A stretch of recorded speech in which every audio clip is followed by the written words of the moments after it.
Hello everyone. So welcome to the next session in our monthly current affairs series, and today we are dealing with the defense. Now, first we'll look at one internal security situation that was in the news this month. So that is Naga insurgency. So the idea is we'll discuss the whole story in a very objective manner, timeline based. What is the issue of the Naga insurgency and what is the recent issue? So the basic idea is that the people from the Nagaland, you see, the northeast is known as the land of the thousand mutinies, isn't it? And the situation is of Nagaland is being tense right from the times of the independence.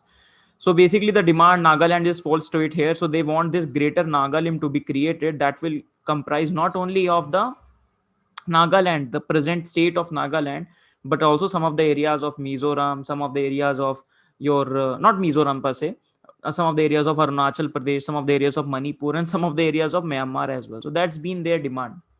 If you look at the controversy or look at the issue, it extends from before independence. Let's see. So from 1881, British India has acquired the Naga Hills. Later on, all the Naga tribes have come together and they have formed this Naga Club. Okay, they have rejected the Simon Commission. They have said that we want to be left alone, right?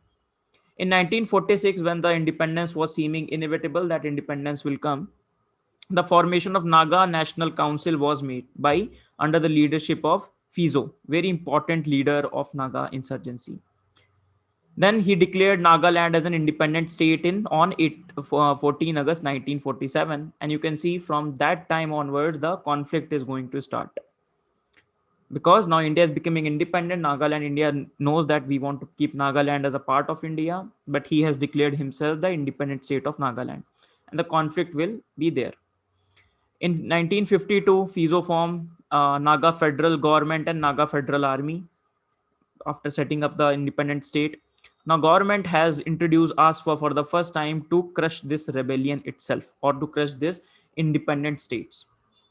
So now ASFA was first time being introduced in the to quell the Naga insurgency itself. Then within the Nagas, government has come up with the agreement with the moderate people. So with the moderate people, they have come with an agreement, that is Naga People's Convention, and finally in 1963, state of Nagaland has been formed. After coming with the agreement with them, that was known as the 16-point agreement. Then in 1964, peace mission with the NNC has been tried under Fizo, but that has been abandoned, not being done. And finally, in 1975, historic Shillong Accord has been signed. Very briefly, I'm telling because that's a current affair class, so we have to be very brief and very precise in discussing. So Shillong Accord has been signed, and both NNC, that is your Naga Federal Government and Naga Federal Army, decided that okay, we will not keep our arms down.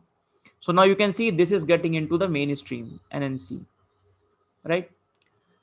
So they decided to give up their arms and to start the things. This is the 1975. But now you can see within this Naga, now these much peoples are satisfied. But again, there will be one faction which will not be satisfied. And this section was, they formed later on in 1980 their own section, that is NSCN. Okay? Now they formed their own party. And then in 1888, another two factions have divided. Again, two divisions were there. So you can see a lot of groups with which the government has to negotiate. In fact, that is the one of the problems with the story of the Nagaland, because you have a lot of stakeholders with which you have to deal with.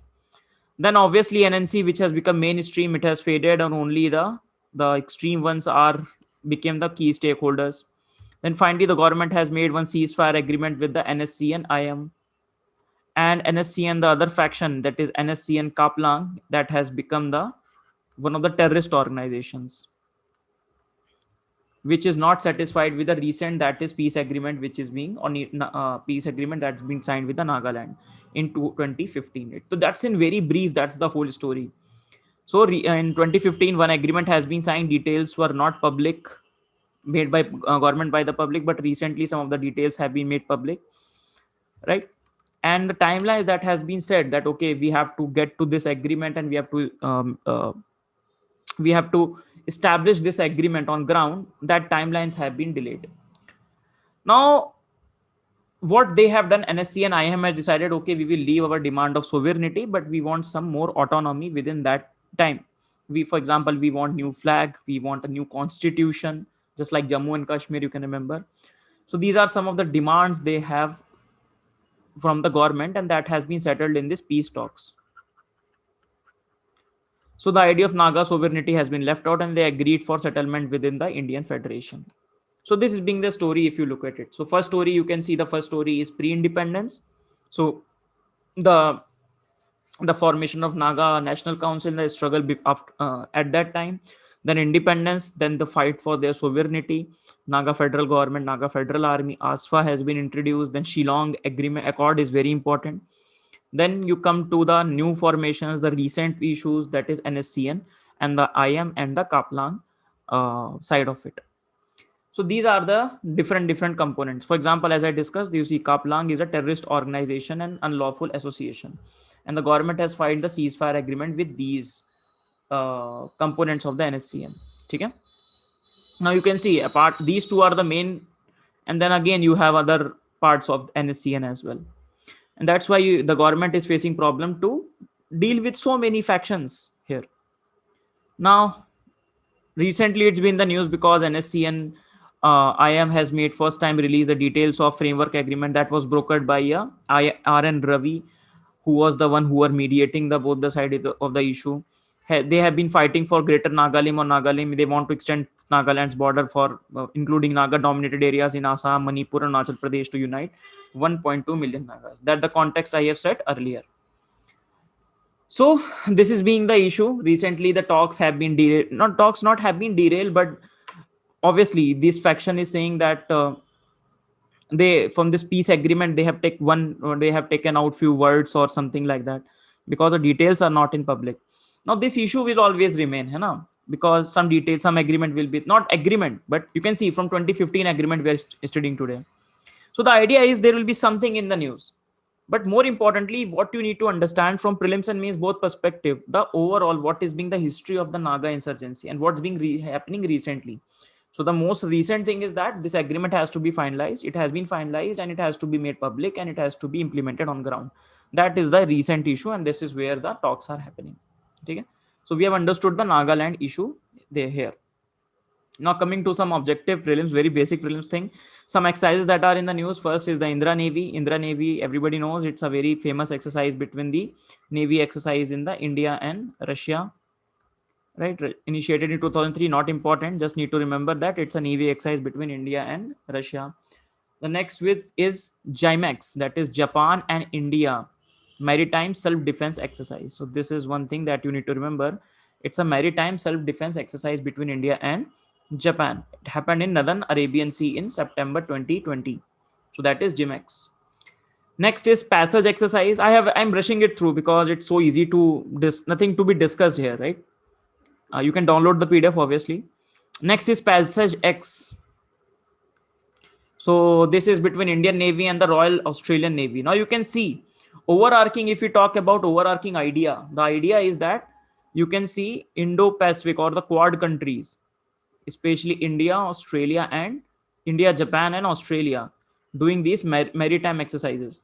The very significance of these maritime exercises is to build up this Quad as an initiative or to strengthen the defense relationship at a bilateral level, at a trilateral level that we discuss, the minilateral level, or at a Quad level. And especially, obviously, that's the idea, to strengthen Indo-Pacific, idea of Indo-Pacific, idea of Quad, and improve the convergences between the three countries. So Indian Navy and Royal Australian Navy conducted Passage X in the Eastern Indian Ocean. They aimed at these are enhanced interoperability, improving understanding, imbibing best practices from each other. Okay, so that's an India-Australia. If you remember, what is the initiative we have read between the three countries? That is supply chain resilient infrastructure. Now, some of the equipments, only one to be read today, that is Abhyas. So it's an unmanned air vehicle based upon the micro electromechanical system navigation system. Okay, so indigenously developed by the DRDO for its navigation and guidance. So this is your Abhyas. Okay, so this is Abhyas. Abhyas is what? High speed expandable aerial target. Not very important. UPSC very rarely asks such questions, but such questions you can face in your test series. Very rarely UPSC will ask such questions. Next is important one, that is government initiative, and today we have to read the government acquisition procedure. Now earlier they started in 2002, this procedures and all, and finally in 2020 they have made this next, the recent one that is in the news. The previous one was, that is defense procurement procedure. So name has also been changed from defense procurement procedure to defense acquisition procedure. I think significant, just the name is changed. So in 2016 this has been launched, DPP, and then in 2020 they have launched the defense acquisition procedure. Now the ideas that are driving this defense acquisition procedures are, that is Atmanirbhar Bharat, ease of doing business, and Make in India. The committee which has been appointed, that is Apurv Chandra committee. You don't have to remember the committee which has been appointed for this. Okay.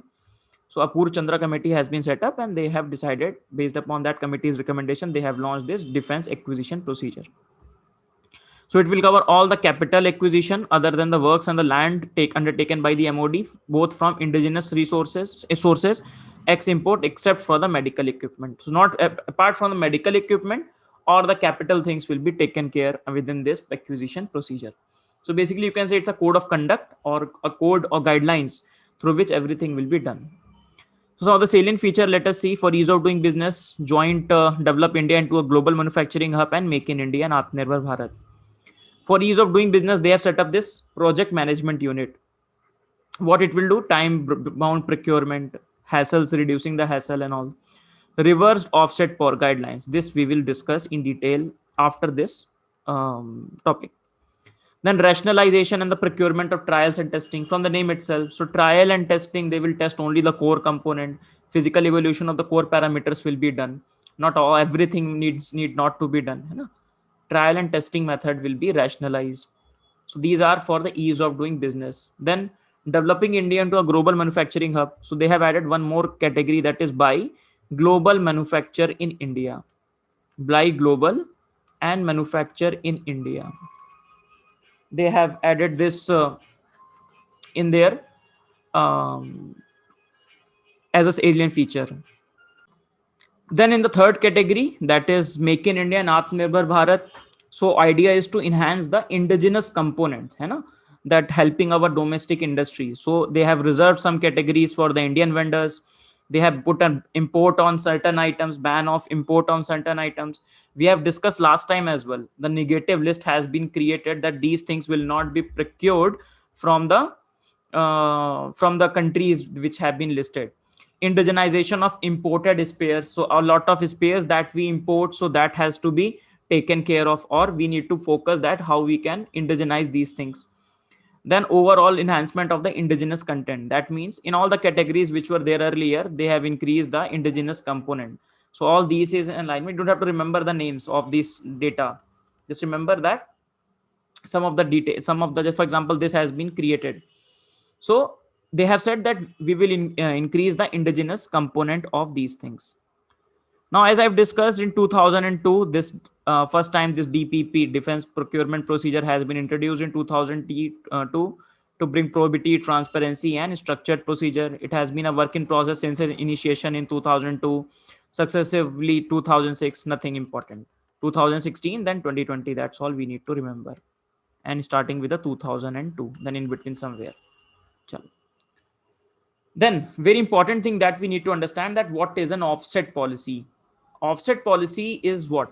Dekho, when you are importing, when you are taking a lot of foreign from the foreign countries, you are importing a lot of defense equipments, and we know that a lot of defense equipments are being imported and very high cost. If you see Rafale, very high cost, a lot of money has been spent on it.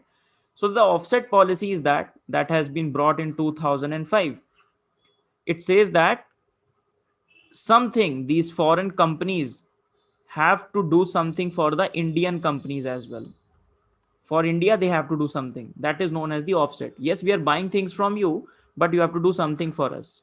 Now, what this can something be? For example, you can, what these things can be? First of all, you can give us some critical technology, let's say. You can provide us some technology. You can help, you can procure some things from our domestic manufacturer from India. So this is your primary product that you are delivering to us. For example, let's say Rafael, 36 Rafael have been taken.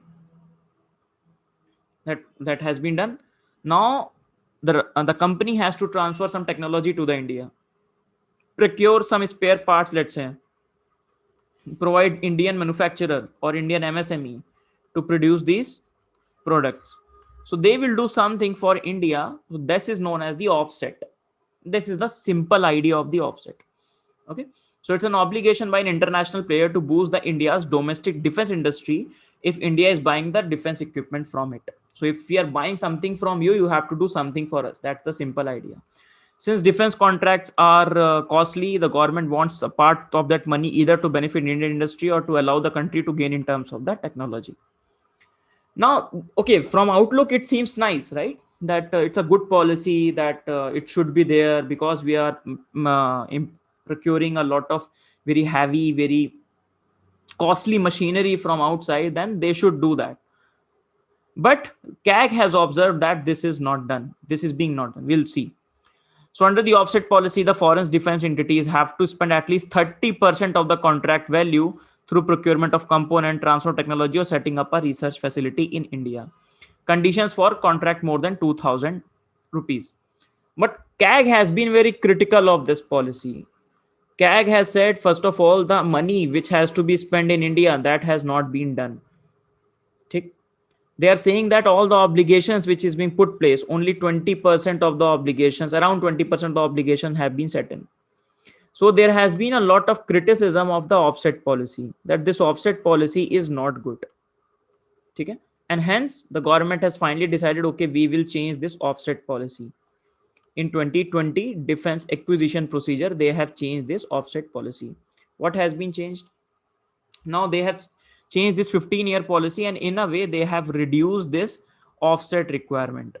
They have reduced this offset requirement for three cases. First case is if there is an intergovernment agreement, just like the case of Rafael, it was an intergovernment agreement, government to government defense deals, and single vendor contract. Only if you are taking from the single vendor, then nothing offset has to be done. Now you will say, why the government will do so? Why? Because what this company used to do, this company used to, for example, we are procuring, let's say, Rafael from out France to India. Now let us assume that the Rafael's cost is, let's say, 100 rupees. Now they know that they have to do some offset. So they will include the prices here. They will add 10%, more than 10% of the charges within this only. So the companies used to increase the overall cost of this, because they know that they have to ultimately offset, and this was done. And obviously they will not do offset, they will increase the price here, but they will not give money very easily there. So overall it was a lose-lose situation. India was not getting a lot of benefits out of it, and that's why CAG was also very critical of it. And that's why in the recent offset policy, the government has watered down a lot of procedures of it. So this is one thing you have to remember, that the offset policy has been watered down, not the enhanced a bit. Because from an outset or prima facie, it looks that it is against the Atmanirbhar Bharat, isn't it? You are only procuring from outside, and they are not telling these people to set anything in India. No.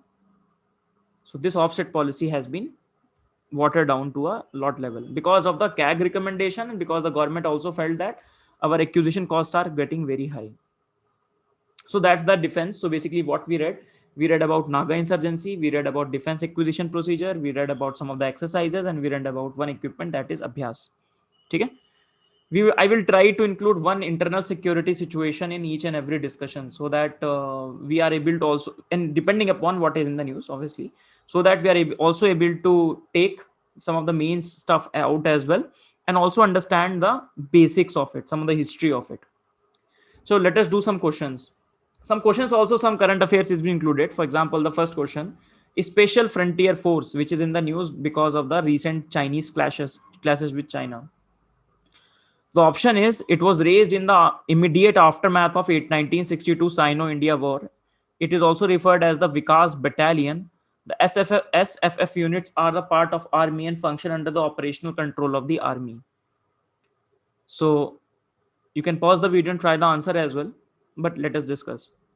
So the Special Frontier Force is basically his first the names. So it is also known as the Vikas Battalion and the Establishment 22, or it was earlier known as the Establishment 22, not known as the Vikas Battalion or Special Frontier Force. They were introduced in 1962 after the India-China War. Okay. Now they include in the present time they include the Tibetans and the Gorkhas, and they lie under the Cabinet Secretariat headed by an Inspector General. Now, what about the relation with the army? Relation with the army is that it is not the part of army. So it is not the part of army, but it is in the operational control of the army. So formally it is not under the army, but you can say as a contractual wali baat hai. Similar like a contract happens. We don't own you. You are not within our structure, but we will operate you. Something like that. Okay? Now it was believed that it has been set up by the combination of Intelligence Bureau and CIA from USA. Okay, Central Intelligence Agency of the USA. It is commonly believed. Obviously, they won't say it. Otherwise, the Chinese will say the US has been helping India to do this. But this is being the idea that CIA and IB have helped to raise up this special frontier force. So the answer is very easy. It was raised in the aftermath of the 1962 Sino-India War. Yes. It is also known as the Vikas Battalion. Yes. They are part of the army and function under the operational control of the army. No. So answer is 1 and 2 only. There are a few more things that need to be, you can remember. The women can also be the part of it. Women can also be the part of your special frontier force. Next is, consider the following statement about the Assam Rifles. It is only the paramilitary force with a dual control structure. It is tasked with the maintenance of law and order in the northeast along with the Indian Army and also guards the Indio-Myanmar border in the region. Assam Rifles. So it's the only paramilitary force with a dual control structure. It is tasked with the maintenance of law and order along with the Anglo-Myanmar border, Indo-Myanmar border. So both the options are right. Let us see. So first, there something about Assam Rifles. So they are known as the Sentinels of Northeast, one of the oldest paramilitary force. They were raised in the times of the Britishers as a militia called the Kachar Levy to primarily protect British tea states and their settlements against the tribal raids. Now, last year there has been a proposal that we will merge this Assam Rifles and ITBP, not being done, but it's in the proposal side of things. Now, Assam Rifle, one of the problems Assam Rifle face that it is under the dual control, administrative control under the MHA, Ministry of Home Affairs, and operational control under the Ministry of Defense. Okay? And that is the dual control that is there. And because of this dual control, there's a lot of coordination issues and the personal issues. Why? Because they do de facto work of the army, but their pay scale is less than on the army. So there is a demand that increase our pay scale because we are doing the work of the army, and along with that we have to do the dual work. We have not only protect the border but also the law and order situation. For example, the insurgencies in the northeast. So we also have to do that thing. So this is being the cause of the grievance among the Assam Rifles. They significantly contribute to opening of the Assam region to the administration and the commerce. Over time, it can be known as the right arm of the civil and the left arm of the army. Major roles post-independence: conventional combat role during the Sino-India War, operations in the foreign land as well, Indian peacekeeping, and Operation Pawan, that is in the Sri Lanka. So both the options are right about the Assam Rifles. Let us look at one art and culture ancient medieval question. Consider the following statement about the Chaukhandi Stupa. It is the Buddhist stupa located in MP. Recently, it has been declared as the UNESCO World Heritage Site. It is a site where Lord Buddha and his first disciples met traveling from Bodh Gaya to Sarnath. All the stupas which are there, very, very important. All the stupas. So make a one-page notes of all the stupas. These questions come in the strive category. Hai na? Sometimes not directly informations are not given on them, but very important. So Chaukhandi Stupa is basically, it is located here in Sarnath. Chaukhandi Stupa in Sarnath. So when from Bodh Gaya to, from the disciples meeting of the Buddha and his first disciple met, it is believed that they met at this particular place. So both gaya to Sarnath. It's very 8 kilometers from Sarnath actually. So we're near to Sarnath. Okay. Evolved from the Burlier Mounds and serves as a shrine. So temple has been raised in Gupta period, and then son of the Raja Todarmal has modified the stupa, and they have created this octagonal shape. Octagonal shape. This shape was added to commemorate the visit of the Humayun in this tomb. And last year it has been done as the monument of national importance by the Archaeological Survey of India. So it's not a World Heritage Site as of yet. So it's not located in MP. No. It is the declared as the UNESCO World Heritage Site. No. It is site where Lord Buddha met his disciple first. Yes. So answer is 3 only. Let us look at the fourth question. It's a very good question, UAPA question. But the question has already been asked in the mains exam. So very less probability of it being asked again. So consider the following statement about the UAPA, that is Unlawful Activities Prevention Act. It is primarily an anti-terror law that defines a terrorist act. Only the organizations could be designated as a terrorist under the law. UAPA is more stringent than other laws because an accused cannot seek anticipatory bail if booked under this act. Try to answer the question. Now, UAPA. So it's a primarily anti-terror law. So Unlawful Activities Prevention Act. So a more effective prevention of the certain unlawful activities. It defines a terrorist act as one that is intended to threaten or likely to threaten the unity, integrity, security, and the sovereignty of India. In 2019, a very major amendment has been done. Okay? Very major amendment has been done. We'll see what are the amendments being done. Now in UAPA, police custody can also be extended to 30 days as against the 15 days followed in the ordinary criminal cases. Now, one of the major changes that has been done in 2019, one of the controversial ones as well, that the scope of the terror activities have been increased. Earlier under the UAPA, only a terrorist, only an organization can be put that this organization is a terrorist organization. Individuals were left out of it. But now the individuals can as well be put under this particular act. For example, a lot of, it's been alleged that lot of government dissenters have been booked under this UAPA amendment, UAPA Act now, because now it gives power to the government to put these people under the terrorist activities. Now the criteria based upon which this is being done is a bit flimsy. Flimsy means very, not flimsy, I should say very vague. So when this is vague, it gives a lot of power in the hands of the state to put especially against the dissenting voices. Okay. Some of them, some minor changes: approval of the seizure of the property. So earlier the approval of the DGP has to be taken. Now only the approval of the DG of the NIA will be taken if the investigation is done by the officer of the NIA. So if the investigation is done by the National Investigating Agency, you don't have to go to the DGP of police. You just have to take the permission from your officer. Empowering NIA, now the officer of NIA can investigate the cases like that. So if he can investigate the case, he will also take the permission of the NIA. So a lot of empowerment has been given to the NIA under the UAPA Act. Then some very not very important one, that is some schedules of the treaty have been added, that if you do work under this, something written in this particular schedule of a treaty, and if you do something like that, that will also be included under the terror activity. For example, International Convention on the Suppression of the Act of the Nuclear Terrorism. So this list has also been added to the act. So the answer is, it primarily an anti-terror that defines a terrorist act. Yes. Only an organization? No, it was earlier. Now the individuals also can be designated as the terrorist. So second option is wrong. It is more stringent than the other laws because an accused cannot seek an anticipatory bail if booked under the act. Yes. So it's more stringent. The last question is, in the context of the Gupta period, which of the following statement is correct? The use of high sounding titles like Maharaja Dhiraj and Parameshwara by the Gupta rulers signify their strong positions and more centralized administration as compared to the Mughal rulers. While the bureaucracy in the Gupta was less elaborate, their judicial system was more elaborate. Gupta dynasty was brought to an end by Harshvardhan by killing the last Gupta ruler.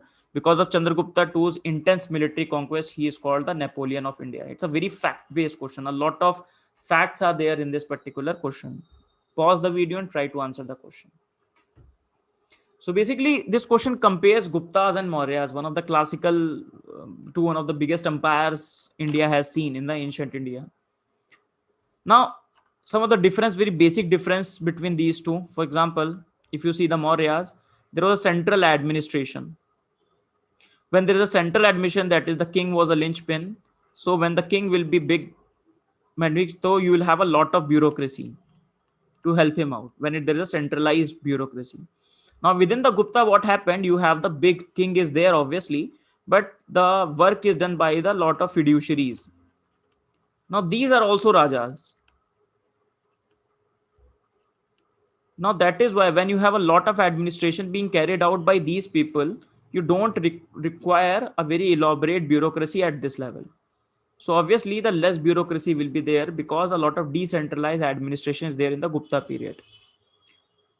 Now one more thing, when these people will be Raja, now the king will say, I am Maharaja Dhiraj or I am Parmeshwara, like big titles they will take. Why?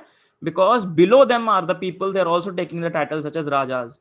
So as to showcase, no, I am above you, they have to take the big or more big title, that is Maharaja Dhiraj and all these things. So this is the one important thing that you need to understand. The judicial system is less elaborate in Mauryas and more elaborate in the Gupta period.